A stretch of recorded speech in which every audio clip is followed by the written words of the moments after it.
En 1646 el Imperio Español estaba en problemas. Era un imperio que se desmoronaba pedazo por pedazo en prácticamente todos los frentes. Y fue justo en ese momento cuando Holanda decidió dar el golpe final, no en Europa, sino al otro lado del mundo, en las Filipinas españolas. Casi 20 barcos de guerra modernos partieron de la base holandesa de Batavia con una misión muy clara: aprovechar la crisis en el Imperio Español para intentar tomar de una vez el último gran bastión del lejano oriente. Y lo que la corona tenía ahí para defenderse eran solo 2 viejos barcos mercantes, construidos para transportar plata y seda, no para entrar en combate. Pero lo que nadie podía esperar era que esos 2 barcos improvisados resistirían a decenas de barcos de guerra holandeses en 5 batallas libradas en aguas filipinas. Algo que hasta hoy la Iglesia Católica en el país celebra como un verdadero milagro. En el video de hoy vamos a contar la historia de las batallas de la Naval de Manila y la historia de los 5 combates navales que definirían para siempre si Filipinas seguiría siendo española o se volvería holandesa. Pero antes de comenzar el video, si te gusta nuestro contenido, hazte miembro ahora mismo aquí en el canal. Así podrás tener acceso a nuestro grupo y a contenidos exclusivos, con derecho a clases en vivo, para profundizar aún más en los bastidores de la historia. En 1646, el Imperio Español vivía una crisis que era el resultado de décadas de guerras simultáneas en muchos frentes que ningún imperio podría sostener. En Europa, España luchaba simultáneamente la guerra de los 30 años en Alemania y la de los 80 años contra Holanda, lo que exigía elevadas sumas de dinero. En el Mediterráneo, por su parte, también enfrentaba regularmente a piratas y otomanos. Y en el Mar del Norte protagonizaba enormes batallas navales. En 1639, en la Batalla de las Dunas, una escuadra holandesa, comandada por el almirante Marten Tromp, destruyó decenas de barcos de la última gran armada oceánica española, consolidando el fin del dominio español sobre el Atlántico Norte. Y en 1640 vino el otro gran golpe, esta vez dentro del imperio. Portugal declaró su independencia de la Unión Ibérica, y Cataluña entró en una gran revuelta. De ese modo, a partir de entonces, esas regiones que antes colaboraban financieramente con las pretensiones del imperio, se convertirían ahora en campos de batalla donde Castilla tendría que luchar. Y mientras tanto, en Asia surgía un adversario de un nuevo tipo: la Compañía Holandesa de las Indias Orientales, la WEOC, que fue la primera gran corporación multinacional armada de la historia, contaba con ejércitos, flotas y autoridad legal para declarar la guerra por sí misma. Y el hombre detrás de la expansión holandesa en la región era Antonio van Diemen, gobernador general de la compañía.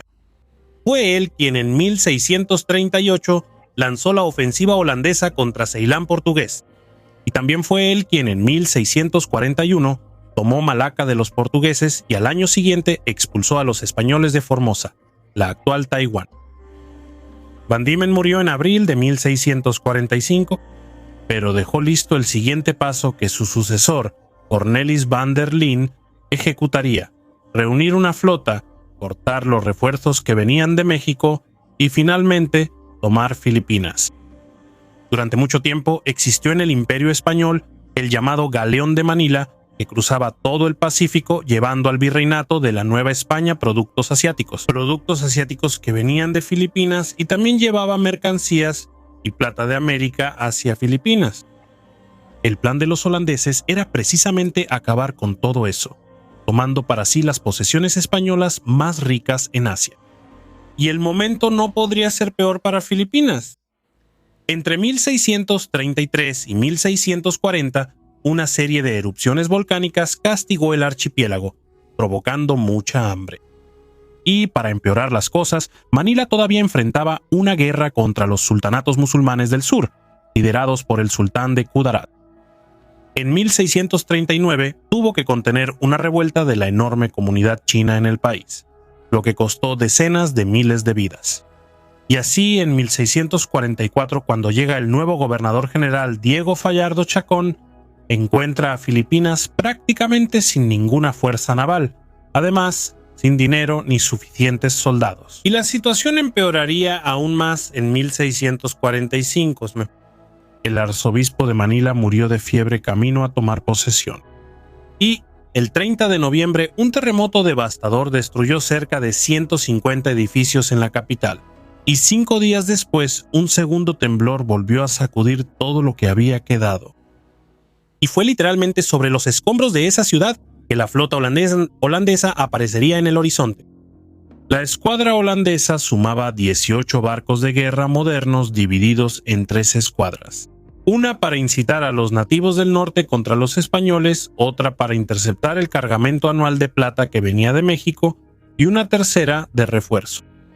Después del monzón, las 3 se unirían en una sola armada para rodear Manila. Y lo que el gobernador tenía para oponerse a eso eran solo 2 galeones mercantes, el Encarnación, de 800 toneladas, y el Rosario, de 700. Ambos recién llegados de México y construidos para transportar plata y seda por el Pacífico y no para entrar en combate. Aún así, el gobernador ordenó que fueran convertidos deprisa en barcos de guerra y, según relatos de la época, se retiró toda la carga innecesaria, se reforzaron las cubiertas, se levantaron parapetos de madera y sacos de arena contra abordajes. El Encarnación recibió 34 cañones de bronce y cerca de 200 hombres y el Rosario, 30 cañones y una tripulación equivalente.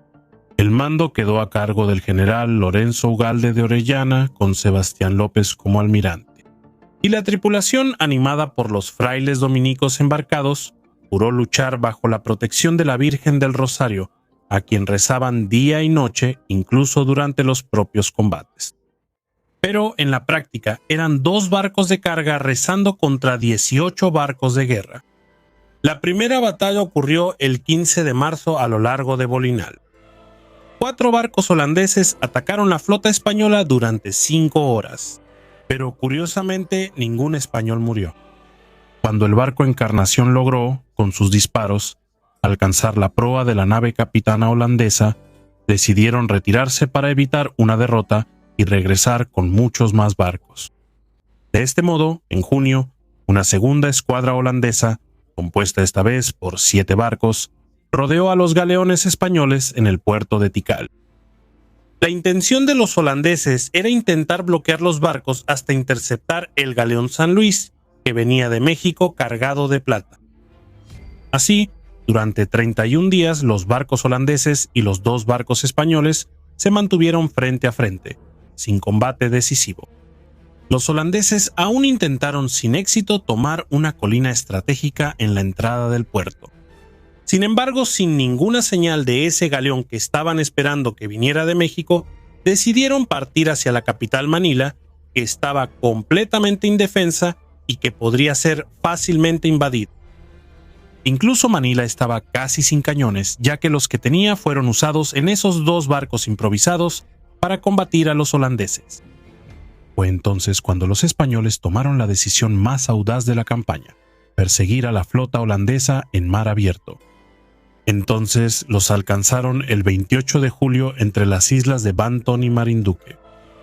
Antes del combate, Aureliana y López hicieron promesas a la Virgen del Rosario.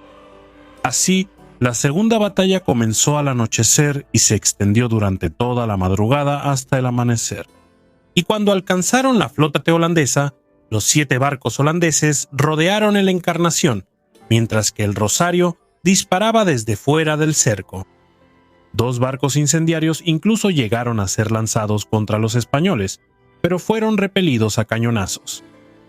Y lo más impresionante es que, incluso rodeados por 7 barcos, luchando durante toda la madrugada, ningún hombre murió en el Encarnación. El historiador Florentino Ornedo relata que incluso un fraile dominico embarcado en el barco, llamado Juan de Cuenca, habría anunciado horas antes, en trance, con una promesa divina, que nadie en ese barco moriría, algo que se cumplió. En cuanto al Rosario, que ayudaba desde afuera, solo perdió 5 tripulantes. Los holandeses entonces se retiraron y los españoles continuaron persiguiéndolos. 2 días después, cerca de Mindoro, los españoles alcanzaron a los holandeses otra vez, solo que esta vez fueron ellos quienes tomaron la iniciativa con un bombardeo devastador. Los holandeses, desesperados, lanzaron su último barco incendiario, pero la artillería española lo destruyó antes de que causara algún daño. Y aquí entra un punto interesante. Todos los combates eran librados con un tono casi religioso por los españoles, inflamados por los padres dominicos presentes en la embarcación. No es casualidad que los barcos holandeses que quedaron lograron escapar justamente a la hora del Ángelus, a las 18 horas, cuando toda la tripulación se detuvo para alabar a la Virgen por otra batalla ganada. Y cuando regresaron al puerto de Cavite para hacer reparaciones, el comandante Aureliana marchó descalzo hasta la iglesia de Santo Domingo para cumplir la promesa hecha antes de la batalla. Pero la guerra no había terminado. Sin que los españoles lo supieran, otra escuadra holandesa con otros 6 barcos ya estaba en aguas filipinas. En septiembre atacó al San Diego, un galeón mercante que navegaba sin escolta rumbo a México. El galeón escapó por poco, y el gobernador Fadiardo, al enterarse de esto, formó una nueva armada con 3 galeones, una galera y 4 bergantines, ahora bajo el mando de López. En el cuarto enfrentamiento entre las islas de Ambiu y Lubang, una corriente aisló definitivamente al Rosario, que fue rodeado por 3 barcos holandeses. Resistió solo durante 4 horas hasta que logró forzar la retirada del enemigo, que ya casi no tenía municiones. Y la batalla final ocurrió el 4 de octubre. Con los 3 galeones españoles dispersos por la corriente, los holandeses atacaron una vez más. El comandante esperó a que el enemigo se acercara peligrosamente antes de elevar el ancla y abrir fuego con todo lo que tenía. Y lo más interesante es que el viento se detuvo de repente, inmovilizando la nave capitana holandesa. Y así, una pequeña galera española, bajo el mando de Francisco de Esteibar, atacó con tanta furia que los propios holandeses, según los relatos, completamente sin moral de guerra, ya se daban por vencidos. Y esa nave solo logró salvarse porque el viento regresó de la nada, haciendo que huyeran al caer la noche. Y de ese modo, en 5 batallas, ningún barco español se perdió. Al final, solo 15 soldados españoles habían muerto en 5 batallas contra una flota que los superaba en número muchas veces. Para los habitantes de Manila, eso no podía ser mera suerte. En 1647, la Orden Dominicana pidió a la Iglesia que reconociera la intercesión de la Virgen del Rosario. Y después de una investigación canónica, la Arquidiócesis de Manila declaró, en 1625, que las batallas habían sido un milagro. Y la devoción así nunca se detuvo.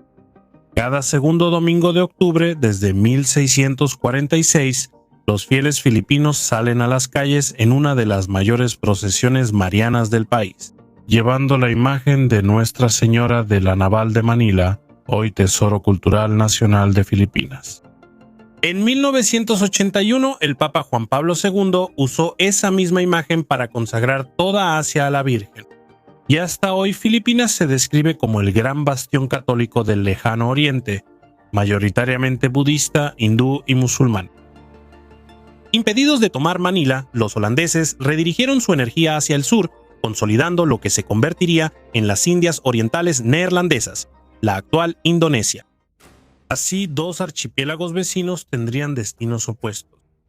Uno de ellos permanecería español y católico, y el otro neerlandés y religiosamente plural, pero de mayoría musulmana. Y aquí entra la mayor ironía de toda esta historia.